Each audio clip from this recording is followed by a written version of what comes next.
to The Perspective, Invozone's HR talk show. My name is Wardah Falik and I'm a brand lead at Invozone.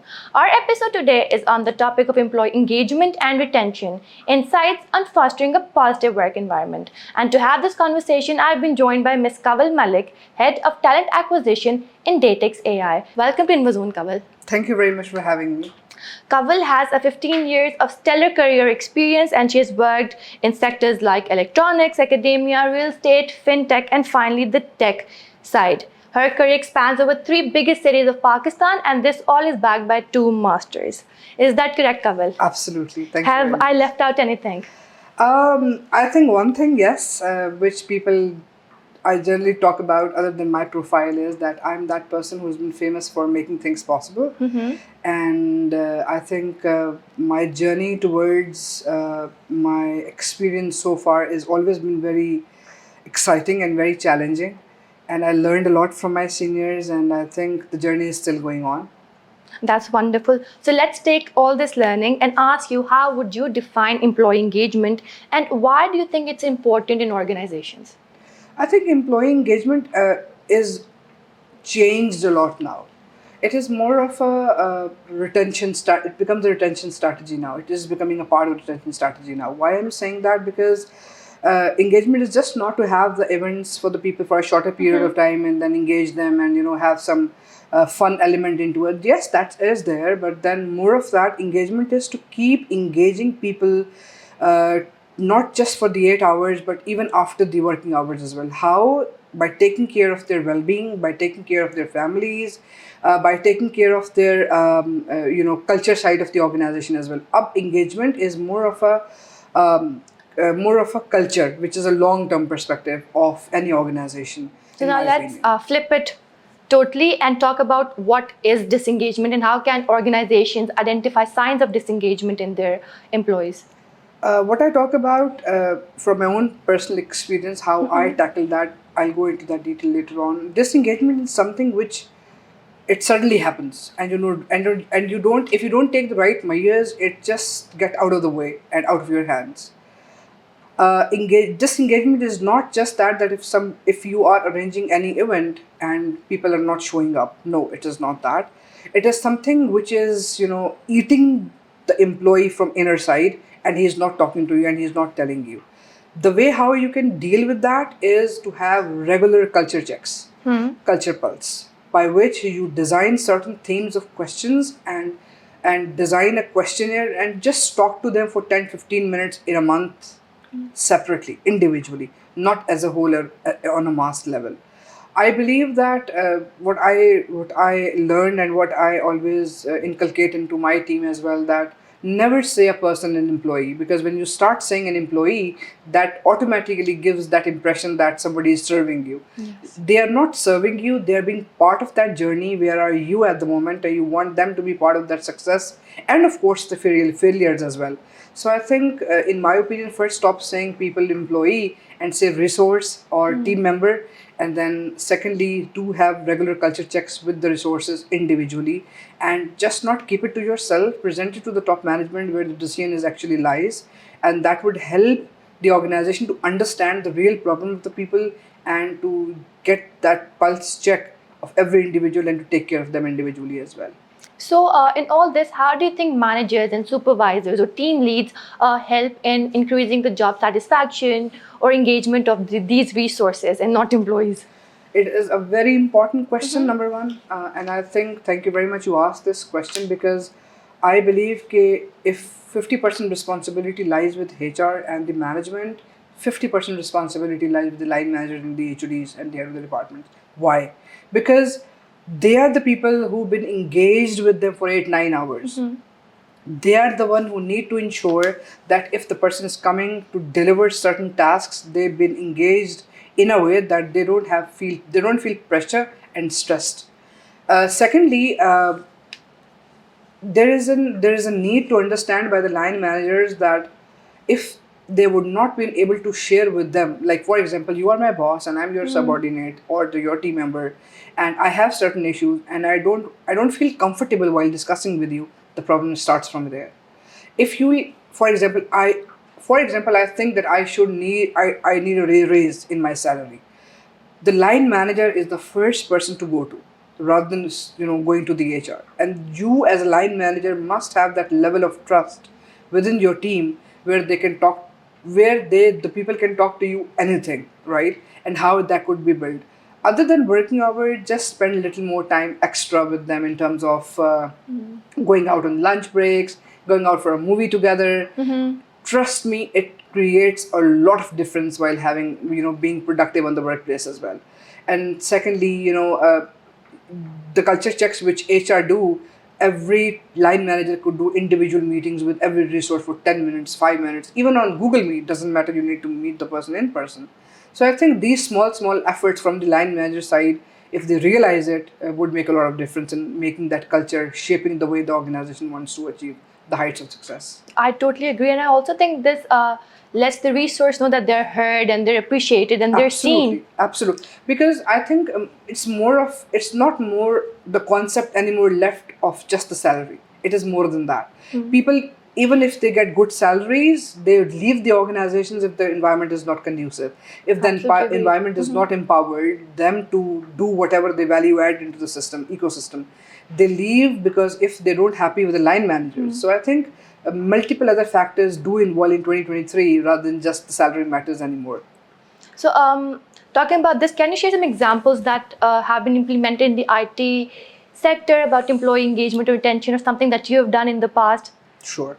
I talk about from my experience what I learned from my previous organization and my seniors are that जैसे मैंने आपसे कहा that it is not anymore the only matter of salary, it is more than that. So, especially in the IT sector, if people are not getting the vibe and that level of satisfaction in terms of their learning and development, would make things difficult in terms of retention also. Because now the organization need to understand, especially tech industry, that the developers and the technical resources need their skills to be uplifted. And how it would happen through HR, and HR along with the line managers and the HODs should understand and get to know that what exactly the skill set resource A would like to learn and resource B would like to learn. Nothing could be common, right? True. We do as an HR do a lot of development sessions like how to manage your stress, how to do how to be excellent communicator, but there's something which they want to learn technically as well. So HR had to understand that they have to come onto that level in terms of technical jargons and understand what are their needs. And secondly, there is another opportunity which you can provide to the resources, that whatever certification, whatever upskilling they would like to, the employees or the resources would like to do, they can do it, and that amount will be reimbursed as well later on. So I think such kind of policies needs to be introduced in the organizations where for example, if somebody don't get the time in 8 hours, they can go in their own comfort zone and they can do their certification, they can do their technical development as well. So upskilling programs needs to be introduced in the organizations where the resource should not only come to work but also to develop themselves as well. And how do you believe that reward programs or recognition helps in employee engagement or satisfaction? I think I agree 120 or probably 200% because I myself is an employee at the end of the day. So if I don't feel recognized and a pat on the shoulder, why would I expect from another person to feel the same engaged and motivated as well? So every person needs recognition. Every resource needs recognition, and we need to understand as an HR and the line managers or the head of the departments that small wins needs to be celebrated.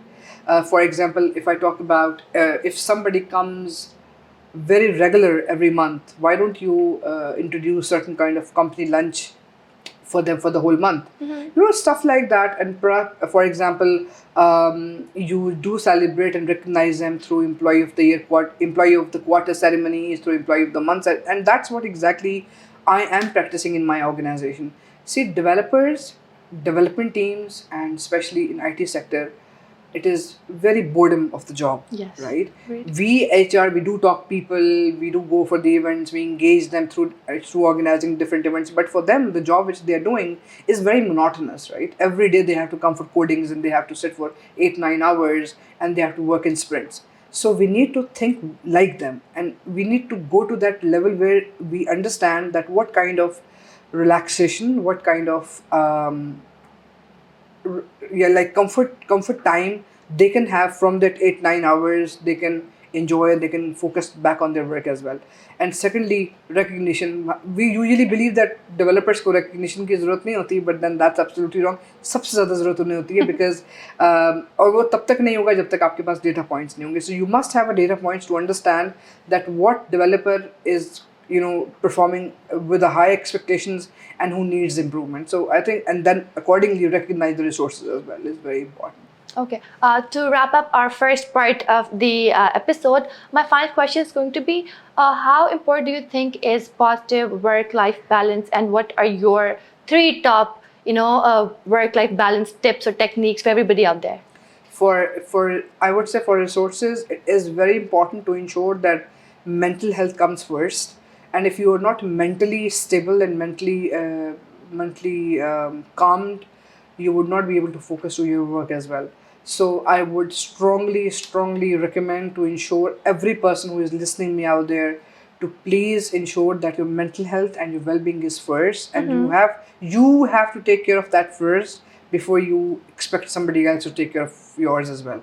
And my tips and another tip would be that spend, for example, if you work for 9 hours, no one in the universe can work for 9 hours, right? So if you claim that, I don't believe that.